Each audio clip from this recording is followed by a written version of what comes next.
Before we start the Raw review for February 17th, 2020, on behalf of the entire Amplified unit, I just want to send out thoughts, prayers, strength, and love to Ryan Newman and his entire family this morning. Whether you're a NASCAR fan or not, doesn't really matter. This goes beyond sport. This goes beyond entertainment. This is real life, and a harsh reminder that no matter how safe they make those cars, in the blink of an eye and the snap of a finger, it could all come to an end. What happened last night at the Daytona 500 was simply tragic. And what happened to Ryan Newman and that car last night is the absolute worst case scenario.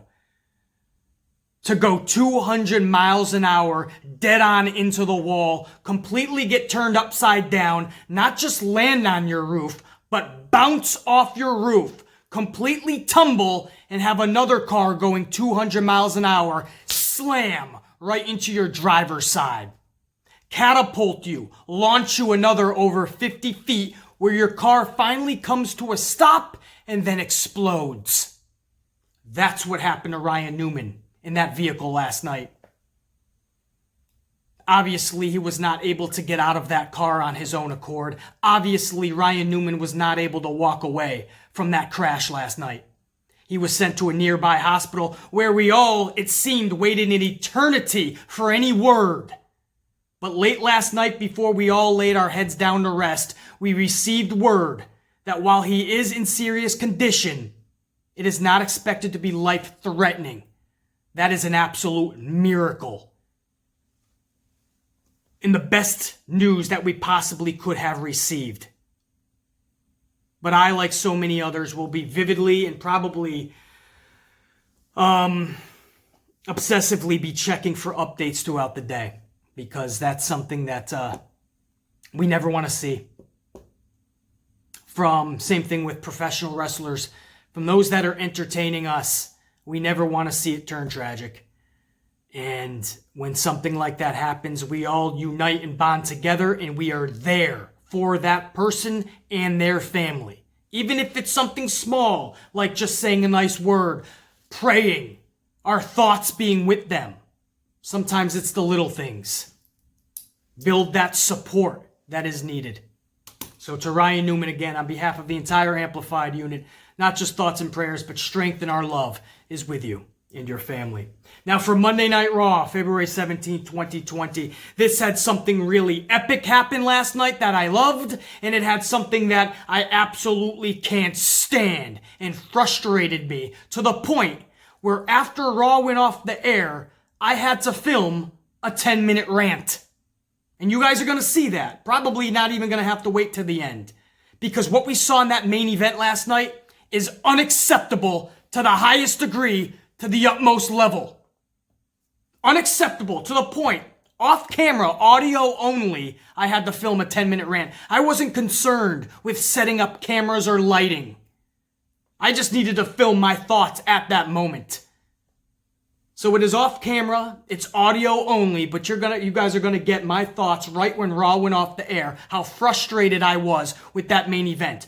But before we do that, I first want to talk about what I thoroughly enjoyed last night. Unfortunately, it doesn't look like it's going to lead to anything, because it looks like this dude is finally on his way out.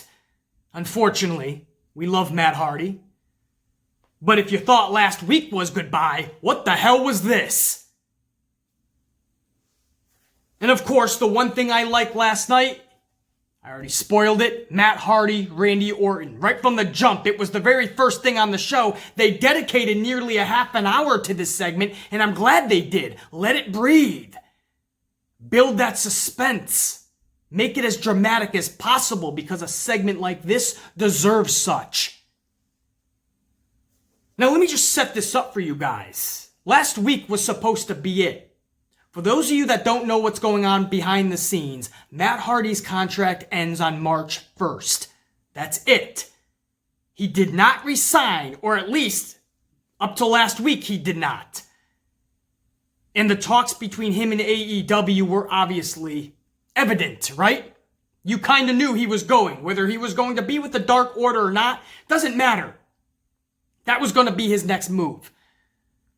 So Hardy, who wasn't being used anyway by Vince McMahon recently, once in a while here and there sporadically, Vince McMahon decided to get one more use out of him. At the hands of Randy Orton, while Edge is off TV, let's have Orton destroy Matt Hardy. That's how we'll write him off TV. That's what last week was supposed to be when he took that chair shot. That's the type of chair shot that puts people on the shelf. You guys know that. You don't need me to tell you that. Not just Edge with a neck injury. Anybody without any injury. If you get that type of shot, if you get that type of angle put on you, and they dedicate that much time like they did last week, that's writing you off TV. In Matt Hardy's case, it was writing him out of WWE. Right? All the reputable sources even reported on that. But even if you just know what's going on, you knew what was happening. And then, right after Raw went off the air last week, Matt Hardy sent out via social media, goodbye. He literally told his fans goodbye. The writing was on the wall. But Vince knew that he has him until March 1st. He saw all the headlines that angle got last night.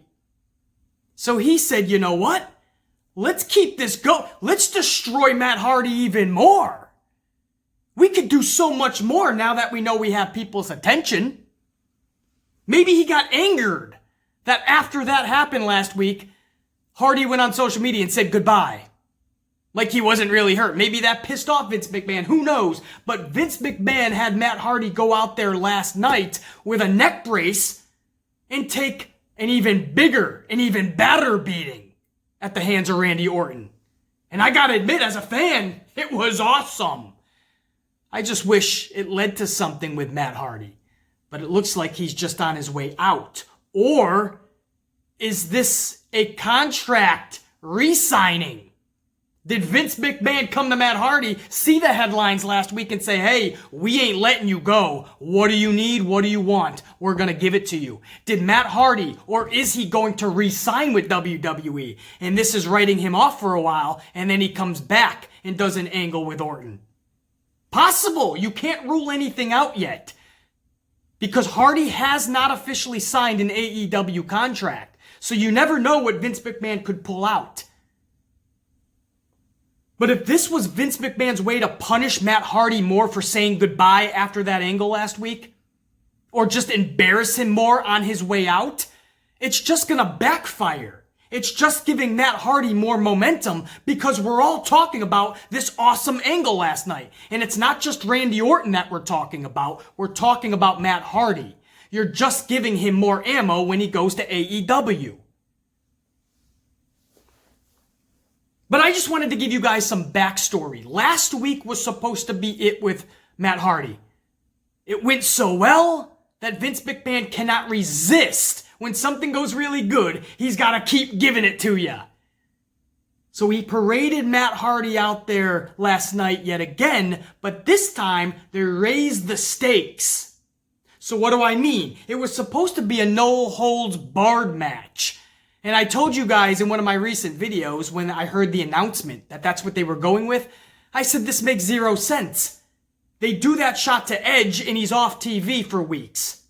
They do it to Matt Hardy and the very next week he's having a no-holds-barred match. And some of you guys were like, yeah, but BC, that's because Edge has a neck injury. No, that type of shot will give you a neck injury.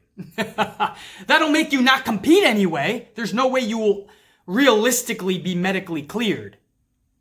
So I love what they did last night. They had Hardy come out to that ring in a neck brace, and they had him say, I'm here because I have grit, I have fight, and I'm proving to you that this isn't over. By me being here, I am proving a statement and sending you a message, Orton. However, the doctors, the medical staff, they will not let me wrestle. They will not clear me. I loved it. Because that is realistic. After last week, there's no way I can believe that Matt Hardy is now wrestling a match. I don't care if it's no holds barred or unsanctioned. It's not possible. So Hardy coming out there and saying that he's not cleared, that's realistic. But Hardy saying I'm still here because I want you to know it's not over. And Orton looking right at Hardy and saying, what are you going to do, Matt? I could literally drop you where you stand right now and there's nothing you can do about it. What are you honestly going to do? And Hardy has this look in his eyes because he knows Orton's correct. There's nothing he can really do. But Matt Hardy's a prideful man and he's going to stand in that ring. And if Orton's going to do something, he's going to have to do it. But he ain't walking away. Everything was beautifully done. To the point where Orton looked at Hardy and said, I respect you. In fact, I respect Edge. Edge even more so. He's like a brother to me. And for that, I am sorry. Matt, I am truly sorry. And Randy Orton jumps out of the ring. But with the Viper, you never truly know if he's sincere or not. Because 9 out of 10 times, he's bull-faced lying. 9 out of 10 times, that's an old Stone Cold DTA type statement. Don't trust anybody. Well, DTV, don't trust the Viper. Fuck 9 out of 10 times. Ever. Because Orton goes to walk away, but he stops. And he turns back to Matt Hardy, and Hardy knows what's happening. Hardy goes out, grabs a steel chair, gets back in the ring. Tries to use it, but to no avail. Orton hits the RKO. Devastating. Dropping Matt Hardy like a ton of bricks. That should have been it. Hardy's already busted up. He's got the neck injury. And then he gets dropped by an RKO. You know the damage is done tenfold. But Randy Orton's not done. He goes to walk away. Or no, I'm sorry. First, he goes to set up the same exact chair shot that he delivered last week. He puts a chair underneath, puts Hardy's head on it, and goes to deliver that concerto of sorts. But he stops. He thinks better of it. He thinks twice. He reconsiders, thankfully. Drops the chair, and he goes to walk off yet again. But yet again, he stops, turns back, and this time there's an even bigger sadistic look in his eyes. He runs back to Hardy. He drags him to the outside. He takes off the top steps, places Matt Hardy on the bottom steps, takes that chair, slams it down onto the dome piece, onto the neck area of Matt Hardy. Awesome camera. You got to give Kevin Dunn some credit here. He gets the exact fans that he wanted. Those kids that are basically in tears over what is happening to Matt Hardy. And then it cuts back to Orton, who's not done yet. And the relentless beating continues when he picks up that chair and delivers a second chair shot while Hardy's dome piece is on the steel steps. 2 times! That's not just writing somebody off of TV. That's saying, check you later. Like years from now. That's saying you're done with the company. Again, there's a chance that Hardy could re-sign with WWE. Especially if Vince McMahon hears that this segment did even better than last week. Last week, over 220,000 viewers, new viewers, showed up for that segment last week. If Vince hears that it was even better this week, he could go to Matt Hardy with a huge contract offer to try to keep AEW away from him. So he could resign. But what I saw last night, that's saying goodbye to somebody. That's not giving Matt Hardy the opportunity to say goodbye like he did last week. That is Vince McMahon saying goodbye to you. He's that petty. Trust me.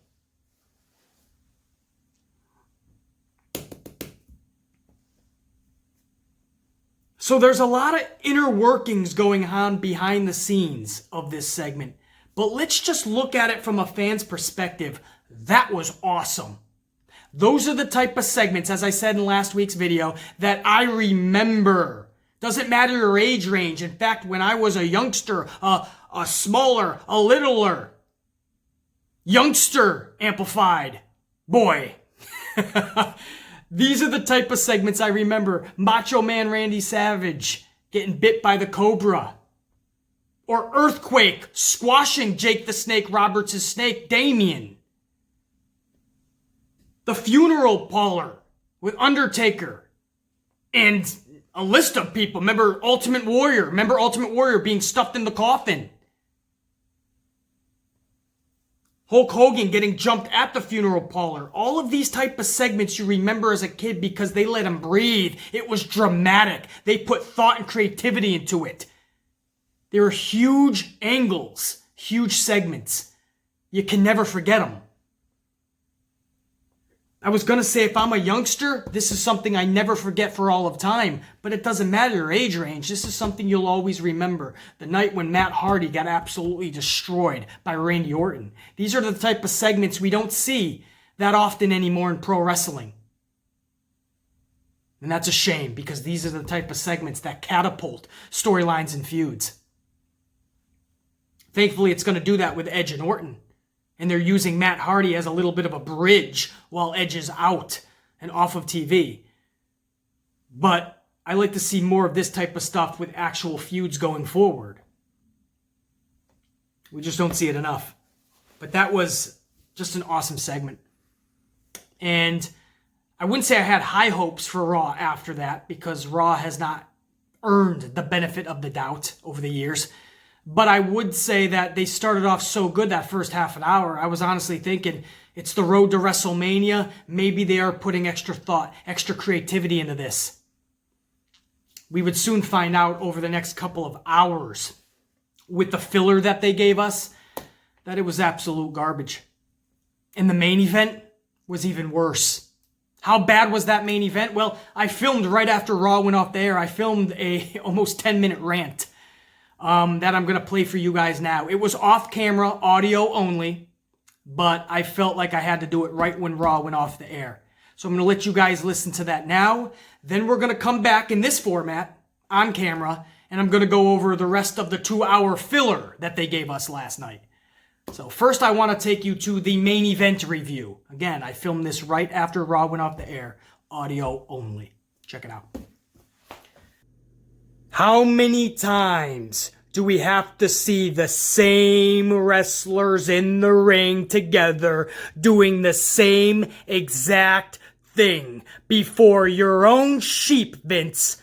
Those fans that say, "Please, sir, can I have some more?" after you spew everything at them. Even those sheep, Vince, those fans are gonna say, I'm just not intrigued by this. This is rather boring. It seems like I've already seen this before. Well, sheep, you have. In fact, this same exact match, this main event that you saw tonight, you saw the same exact match just 2 weeks ago on the February 3rd edition of Raw. When you constantly have the same wrestlers in the ring together week after week, you are not telling a story. You're just showcasing boring redundancy. Can I go over just the last month with you guys? As far as these individuals, just the last month, and you tell me if you notice any redundancy. January 20th's Raw. Rollins and Murphy took on the Viking Raiders. 1 week later, January 27th's Raw. Rollins and Murphy took on Owens and Joe. 1 week later, February 3rd edition of Raw. This exact same match that we saw tonight, this 6-man tag, we saw this in the middle of February 3rd's Raw. The exact match. Last week, the February 10th edition of Raw.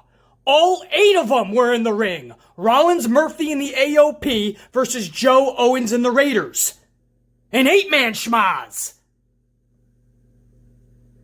So in the last month, you did everything you could possibly do with these individuals. Multiple tag matches, a 6-man tag, and even an 8-man tag. So where do you go tonight? Well, you start repeating the 6-man tag process. Next week, they're gonna repeat the 8-man tag from last week. That's not a joke. That is where this is leading to.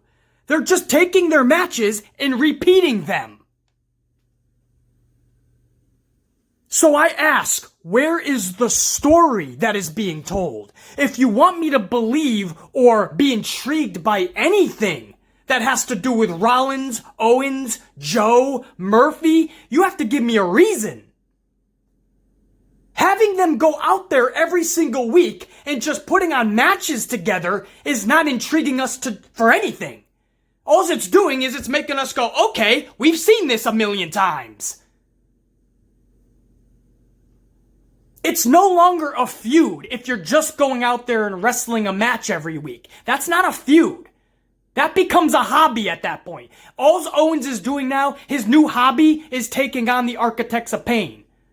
The Architects of Pain's new hobby is just taking on Kevin Owens and the Raiders. Every week we just take out a puzzle piece, and then we add in a puzzle piece. But in the last month alone, we've seen multiple tag matches between these gentlemen, and we've seen a 6-man, and we've seen an 8-man, and now we're just repeating the 6-man tag match. This is the road to WrestleMania. It's supposed to be a glorious adventure that we're all on, and what we're looking forward to the most is just pit stops. You ever take a long car ride and you can't wait to pull over so you can hit up one of those little rest stop areas, you can get a cheeseburger and maybe take a piss? Well, that's more fun than the actual destination on this road. Who is excited about this, to be on this road? Who? The main event of your February 17th show is Owens and the Viking Raiders versus Murphy and AOP. The same match we saw 2 weeks ago. This is what I mean. No effort, no creativity. Nobody gives a shit in that company. Suits and ties do not care. Vince McMahon is too concerned with the XFL. He's got his head so far up the XFL's ass, it ain't coming back. And the product is suffering. And you will have people out there that go, I don't mind this, Beasley. And I ask, why are you watching me? Because my standards are blowing yours away.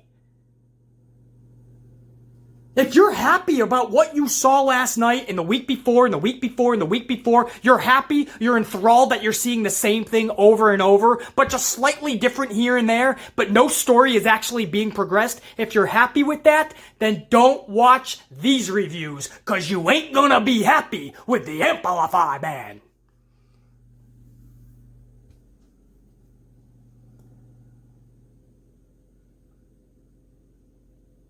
There's a story being told, Beasley. There's animosity, and they really don't like each other. And every week it's building more and more, Beasley. I bet you somebody wants to tell me that.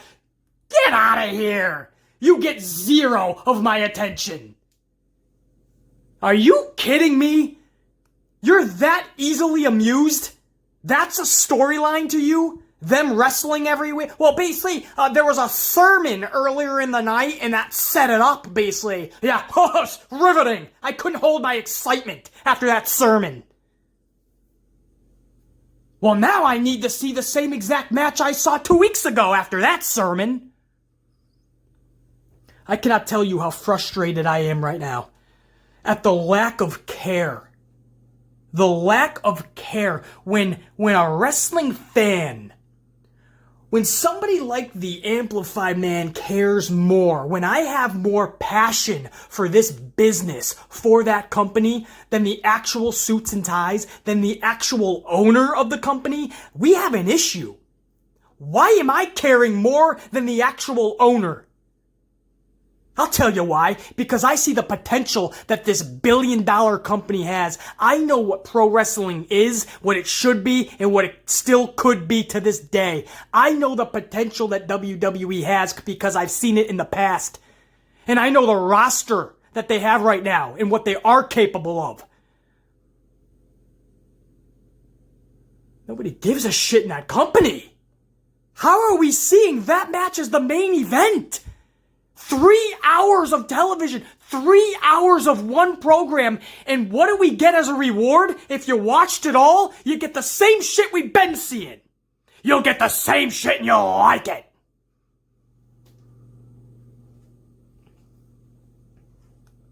The balls that this old man has, that he honestly just said, you know what, just throw them all out there again. They'll be okay with it, and if not, who cares? They'll still come back next week and watch, and you know what? Most will. A lot won't. There's a reason that ratings decline. There's a reason that the live house shows. You've had to cut 50% of them this year, Vince. I wonder why. It's because nobody's showing up anymore. So a lot of people are actually going to walk away. But the diehards, we will be back, Vince. But then you have your parade of sheep that like to say, oh, there's complainers and people that are too negative out there. But trust me, Vince, when you put that type of product out there, don't think we're just going to accept it. We're going to complain even more. You ain't seen negative yet, Jack. You give me that week after week? Jack, we're only getting started.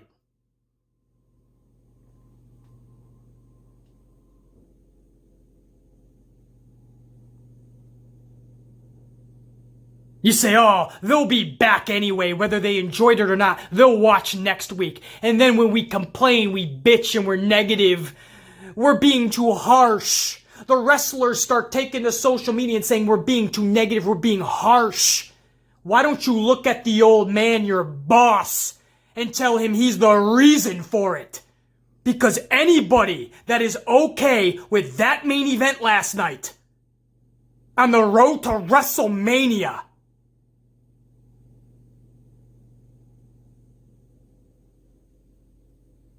you're a fool to yourself, not to me. You would be the problem of pro wrestling. The problem, more specifically, with WWE. That would be you, if you're okay with that.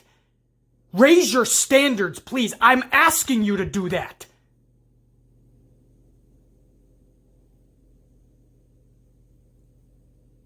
How are you going to give us the same thing from 2 weeks ago? No storyline progression at all. Wow, the Street Profits joined in. Do you know why the Street Profits joined in at the end of that match, guys? Because they threw together a last-minute tag team title match. Rollins and Murphy versus the Street Profits at Super Showdown in Saudi Arabia next Thursday afternoon. They squeaked that in last minute. So they had to get last minute hype. That's why out of nowhere, the Street Profits joined this feud. BC, see? There's new puzzle pieces. This is getting interesting. No, this is just a Street Profits nonsensical BS last second match thrown in for Saudi Arabia. The fuck's getting excited about the Street Profits? If that's the case, you live a sad, lonely life. Oh boy, that was our main event tonight. I had to just give you guys my thoughts right up front. I'm probably still going to do the review tomorrow morning, which by now you guys have probably already seen. But I have to talk about this now, because that is one of the most frustrating things I have seen in a long time. And I've seen redundancy. I've seen rematch after rematch after rematch with this old man, because he no longer does care. But I'll be damned if I have to witness all of these dudes in another nonsensical schmaz match yet again. And I don't see any end in sight. There's no storyline for any of these guys, so this might just continue all the way to WrestleMania. I can't even. That's it. I'm going to put my head through a freaking cement wall. And if I'm able to get out of that cement wall, I'll do the rest of this review tomorrow morning. Tell me how you really feel, BC. I'm going to leave it right there with that, guys. There's nothing else that needs to be said. I said it all last night when Raw went off the air. So now what I'd like to do is go over the rest of Raw, the 2-hour filler, right? Because I already went over the entire first half an hour of Raw with Matt Hardy and Orton. That took, again, a whole half an hour. And that main event took the whole last half an hour. So there's 2 hours in between, and there is nothing newsworthy to even talk about last night. But this is the full review, so I'm going to go over it. Hopefully kind of in rapid fire approach. Hopefully this is as quick and painless as possible. Here we go. Road to WrestleMania, baby. Yeah, I truly felt it last night. Aleister Black and Eric Rowan is our first match of the night.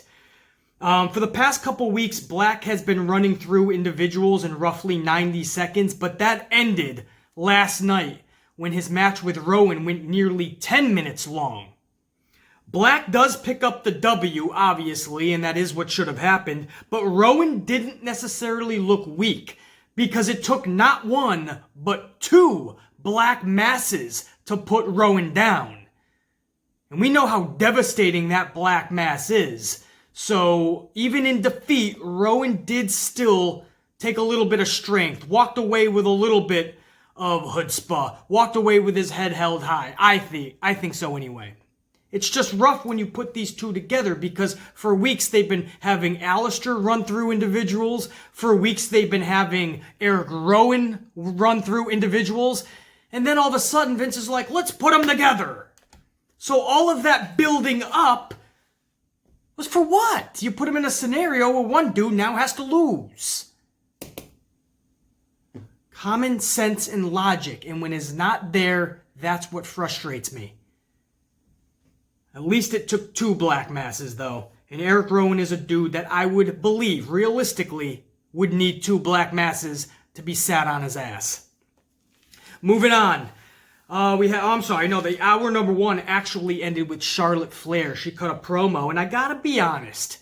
I give Charlotte Flair a lot of flack. Half of it's not even her own fault. It's because of the way she's booked by the old man in Stamford, Connecticut. But this promo last night was actually good. She cut the promo on why she chose Rhea Ripley for the NXT Championship at WrestleMania.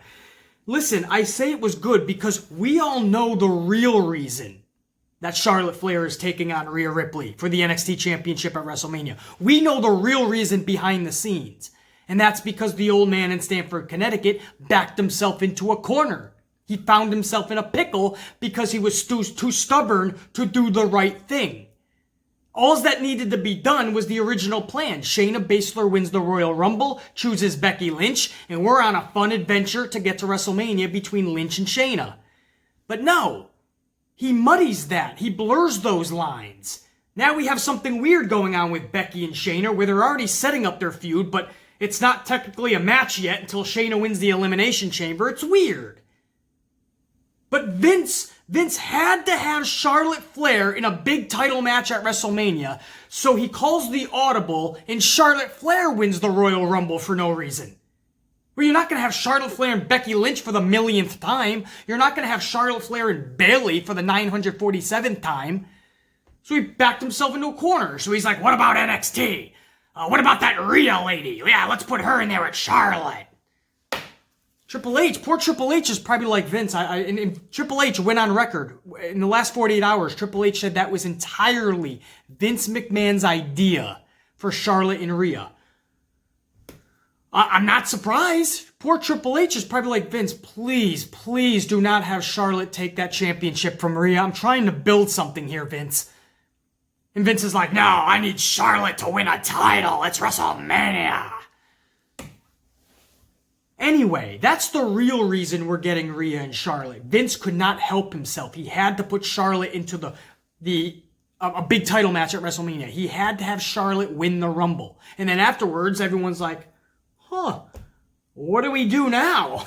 The writing was easy. It was simplistic. Just have Shayna Baszler win the Rumble. Shayna, Becky Lynch, set up.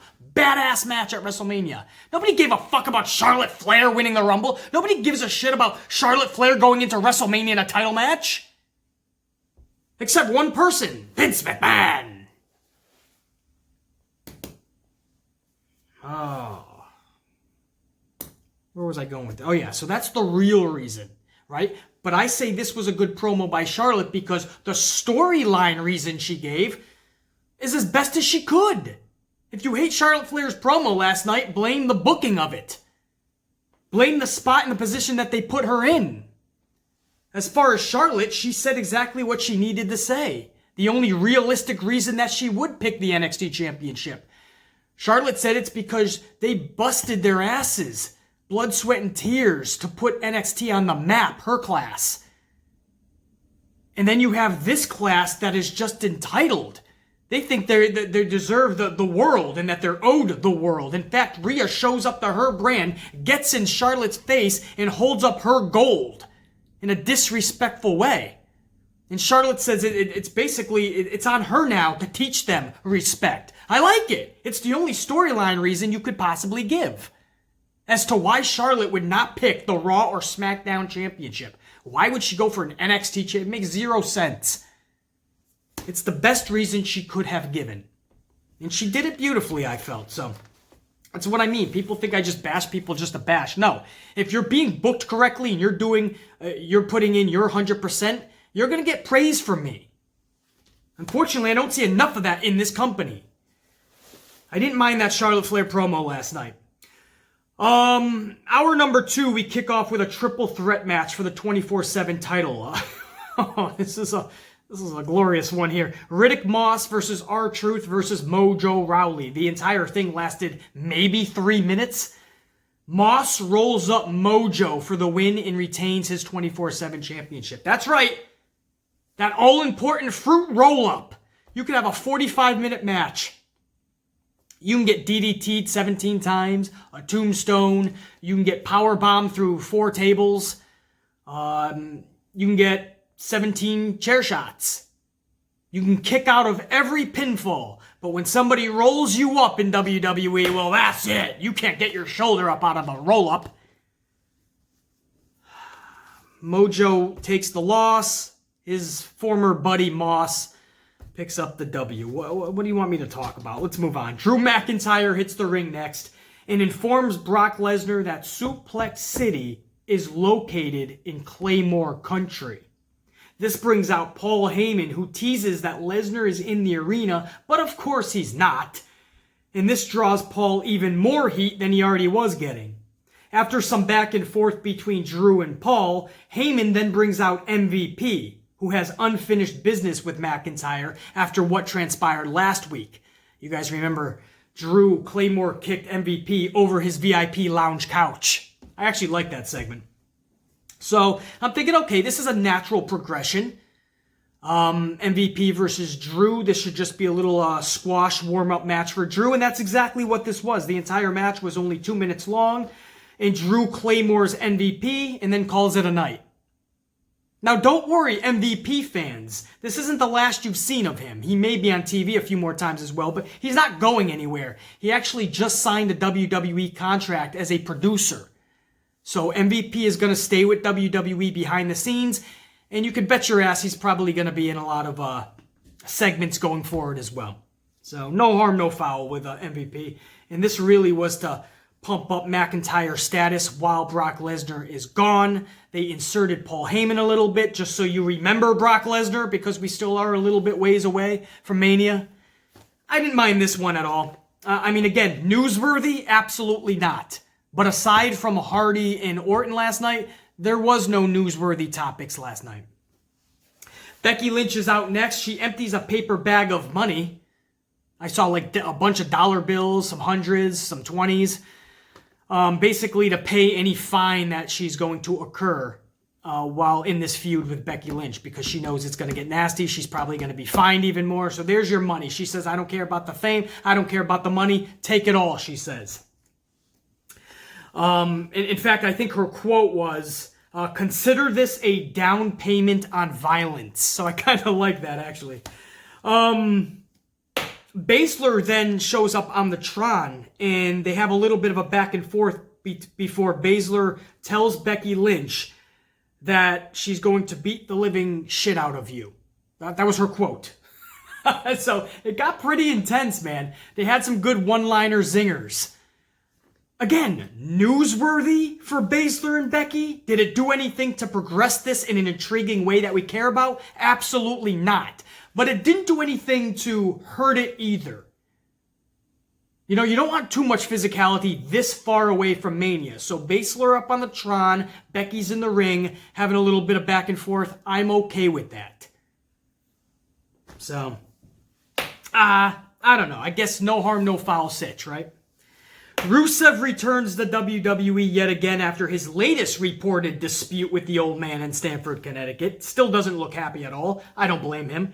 He tags up with Humberto, and they take on Bobby Lashley and Angel Garza. Garza squeaks out the victory for his team, but Rusev attacks Garza post-match. Okay, what the fuck? Why am I still seeing Bobby Lashley and Rusev in that ring? What the fuck? It's done. It's been done 100 different times, 100 different ways. Now they're tagging up with Humberto and Garza.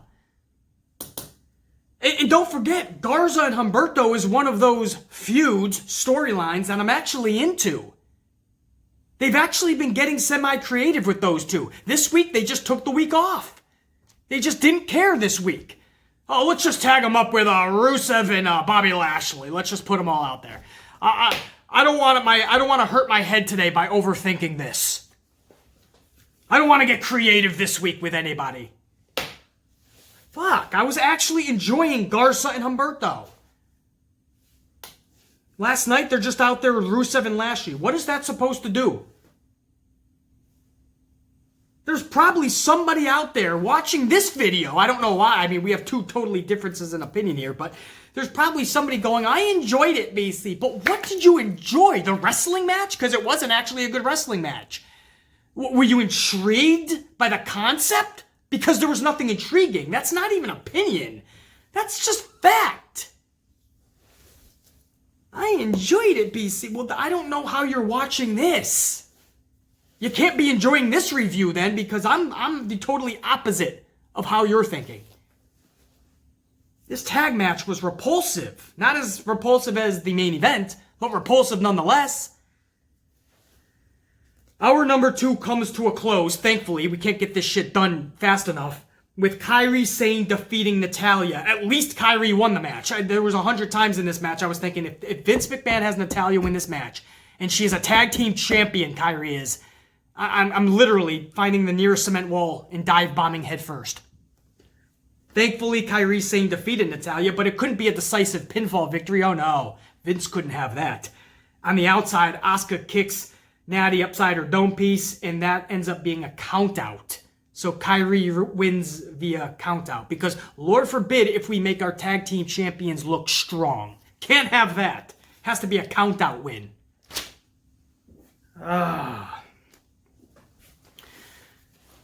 Our number 3 at this point starts off with Seth Rollins in the entire Architects of Pain delivering a sermon from Rollins.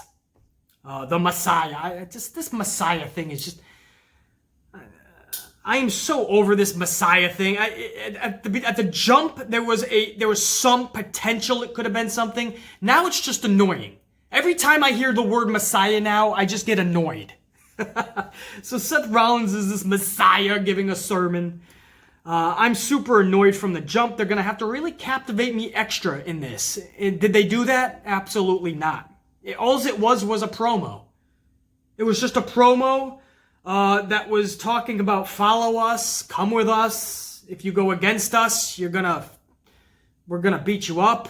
I don't know what they were saying. I stopped paying attention.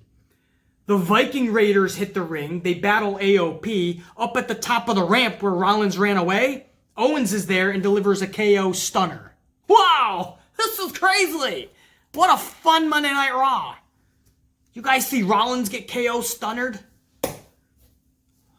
Little did we know this was going to set up the main event, which I already discussed and I never want to talk about ever again. But that was the sermon from this Messiah. I tell you, you got to be one individual, one whack job to call yourself a Messiah. Or you better pull it off beautifully, man. I tell you, man, it's just bad. It's just bad. You got to know, if you're calling yourself a Messiah, you got to know something's not right. You look at where Seth Rollins was a couple of years ago, and now you look at a Messiah. Sometimes you just look at someone and you just feel bad. Oh, man. Thankfully, I'm laughing now. After last night, I was beyond frustrated. AJ Styles in the OC is out next. Styles reintroduces himself as the Phenomenal One, reminding the fans just how great he is and what he's still capable of. Ricochet hits the ring, and he and Styles have a back and forth before Ricochet challenges Styles right then and there. Instead, Rico gets Anderson. Anderson puts up a fight, but 4 minutes later, he's looking up at the lights in defeat. Ricochet takes the W, and obviously they wanted to make Ricochet look like a worthy contender to Brock Lesnar's championship, because at the end of next week, Thursday afternoon, that's where you're getting in Saudi Arabia at Super Showdown. Ricochet versus Brock Lesnar. So they wanted him to have a little face-to-face with the OC and then take out one of their members. So, okay. I'm looking for some newsworthy shit here, and I can't find anything. Liv Morgan cut a pretty good promo backstage on Ruby Riott. It was very sincere, and I wanted her to keep talking. That's how into it I was. But I shouldn't be shocked. From the moment Liv Morgan left WWE the first time around, and when she came back even more so, I've been really high on Liv, and I've been telling you guys how much potential she has. And then WWE obviously just misbooked her in the worst way possible. They bring her back with this weird Lana thing, then they totally put that came to a sudden end. Thankfully, it should have never even happened, but then they brought her into this Ruby Riott thing where she just got attacked by Ruby. But it's Liv Morgan that also just came back, so you need to build her up. They bring her back in a bad way, then they bring back Ruby, they have her tool on Liv. Liv is getting the worst type of booking possible. But in that 60-second backstage promo, I was hanging on every word. There was a believability there. There's potential in Liv. I just wish the old man saw it. And then obviously it was the main event. I refuse to talk about that again. That was Monday Night Raw. There was one actual good thing that happened last night. Orton and Hardy. And we don't even know the real reason why it was done. Was this just McMahon trying to embarrass Hardy more? Or McMahon showing that it's us that tell you goodbye, not the other way around? But that was the only good. It was absolutely horrible in that main event. And then the whole filler, there was things that were decent. There was things that were good enough. Like the Charlotte promo. Liv Morgan cutting her little backstage promo. The Becky Lynch and Shayna thing. I mean, these are all things that I can't at least say they were not bad. But if you're saying that they're newsworthy, if you're saying that anything on that show aside from Orton and Hardy, you're going to remember next week, next month, probably tomorrow, you're going to try to tell me you're going to remember? No, you're not. You're lying to yourself, not the Ant-Man. And we're on the road to WrestleMania. These Raws should be better than any Raw during the year. These are the ones that count the most. Same old shit. Who are we to think it could be better? The Amplified, man, what day is this? This is maybe there'll be an impromptu video tomorrow, but obviously Thursday. AEW NXT. Both reviews into one video. So it's going to be huge, obviously. So maybe tomorrow, definitely Thursday, I'll see you guys. Until then, coffees and ass whoopings. You know the deal. Think, be, live, amplify, baby. Yow! Check you later.